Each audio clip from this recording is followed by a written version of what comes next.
Salam sejahtera bagimu Amangenang yang terkasih di dalam Tuhan Yesus Kristus.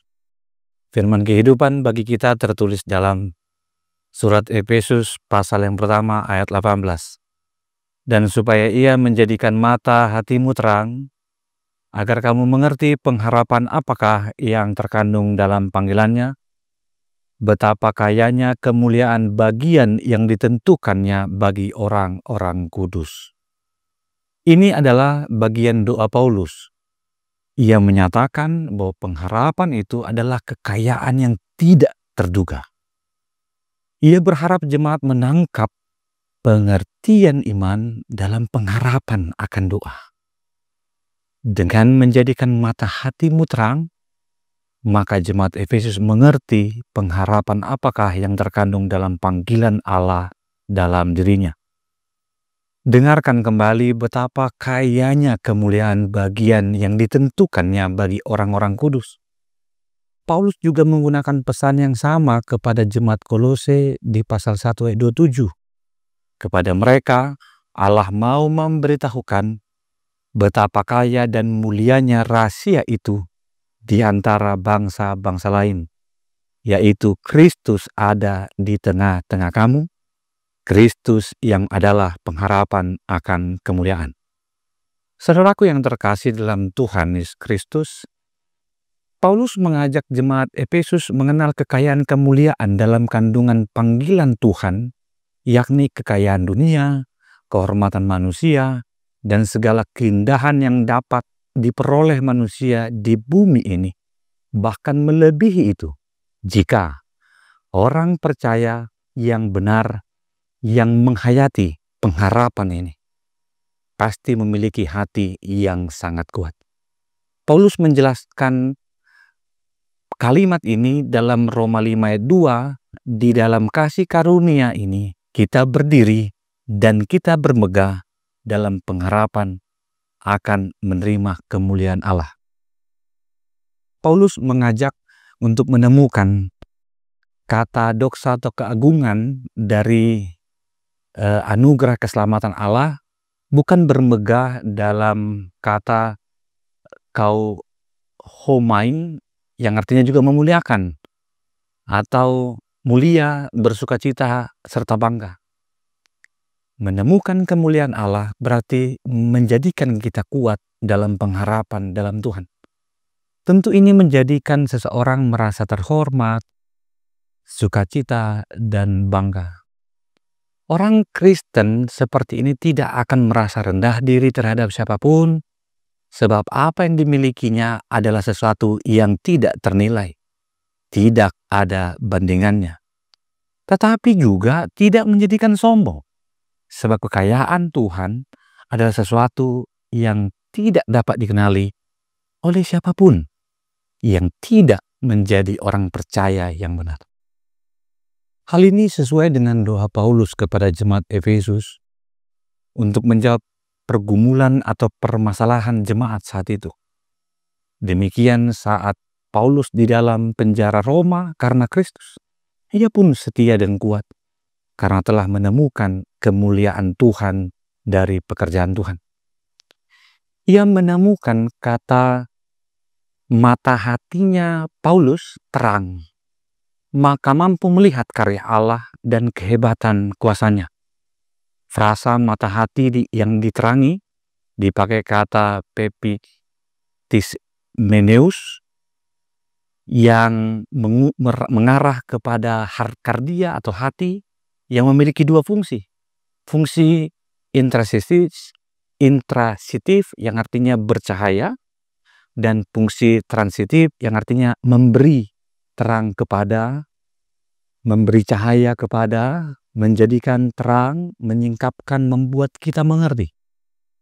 Menarik pemahaman dari Gerald Kittel dalam frasa mata hati yang diterangi memiliki objek penglihatan.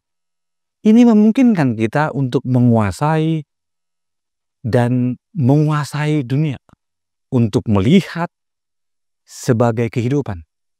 Intinya, mata hati bentuk kata partisip yang diterangi, yang berarti tindakan yang telah terjadi, memberikan dampak pada tindakan selanjutnya, yang artinya telah diterangi, dicerahkan dengan begitu cepat, tiba-tiba walaupun menjadi sulit untuk dimengerti.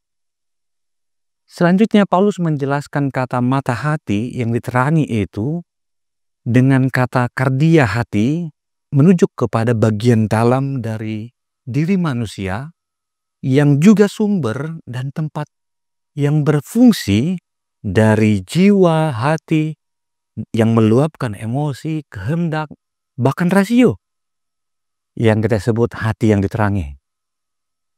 Amang-inang yang terkasih, tanpa diterangi, jemaat Efesus sulit mengerti karya-karya Allah dan kehebatan kuasa Allah. Seumpama orang yang berada dalam kegelapan, ia akan mengalami kesulitan untuk membedakan wajah orang lain. Ia juga akan mengalami kesulitan apabila harus berjalan menuju tempat tertentu. Demikian pula lah mata hati kita yang tidak diterangi, maka orang tersebut pun sukar mengenal Allah dan karyanya.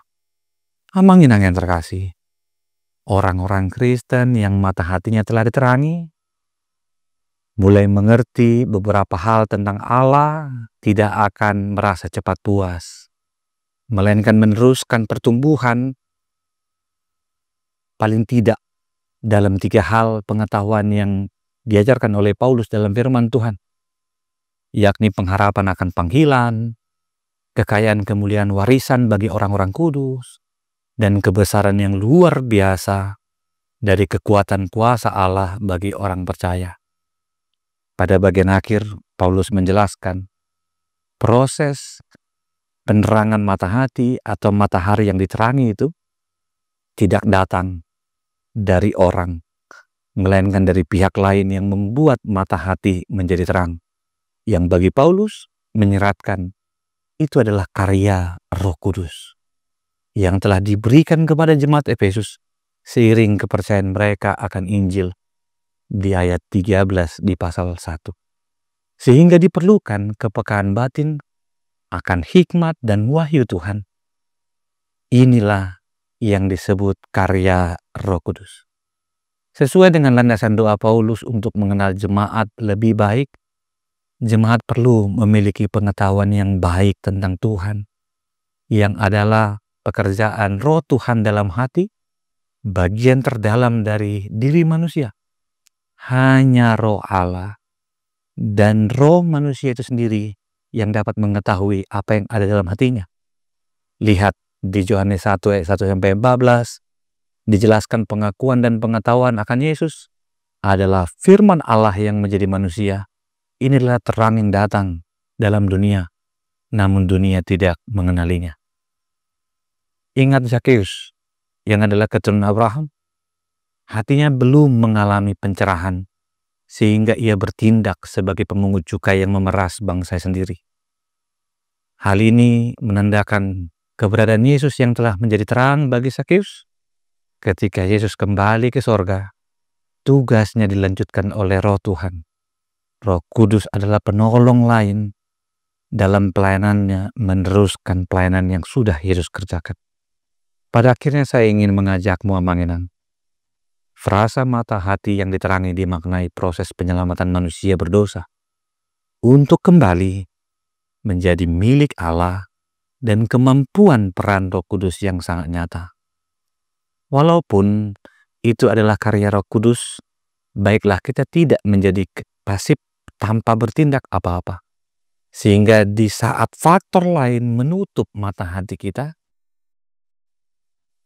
bisa jadi mata hati kita tetap diterahkan atau tidak tertutup jika kita terus bergerak dan memberikan tempat bagi firman Tuhan. Lihat lampu sorot yang menerangi suatu benda di sebuah acara pesta atau acara pagelaran.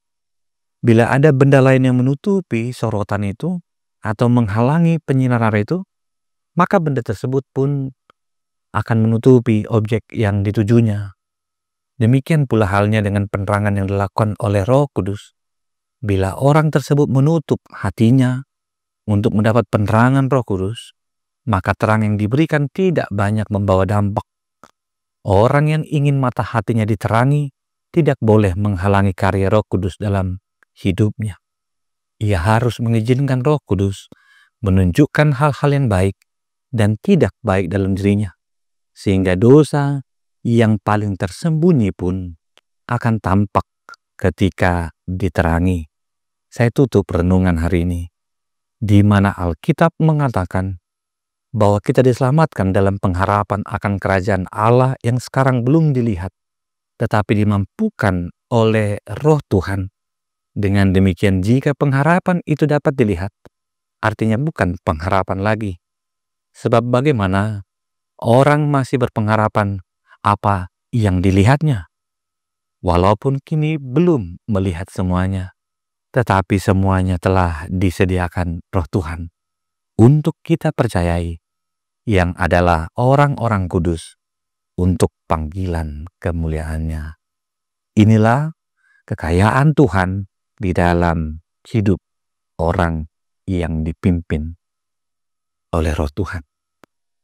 Berselamat beraktivitas. Tuhan menuntun kita di dalam roh kemuliaannya. Kita berdoa. Terima kasih Tuhan untuk firman-Mu yang mengajak kami untuk melihat ke dalam akan kemuliaan Allah yang hadir di dalam Roh Tuhan yang masuk ke dalam hati kami. Ajarlah kami untuk tetap rendah hati dan menemukan Tuhan, berusaha dengan aktif memberi tempat kepada Roh Tuhan untuk kami dipulihkan, dipenuhi dengan Roh Tuhan, dan kami boleh menjadi alat keselamatan-Mu. Terpujilah Kristus hari ini, esok sampai selama-lamanya. Kasih anugerah dari Yesus Kristus, kasih setia Allah Bapa, dan persekutuan di dalam Roh Kudus menyertai-Mu senantiasa. Amin.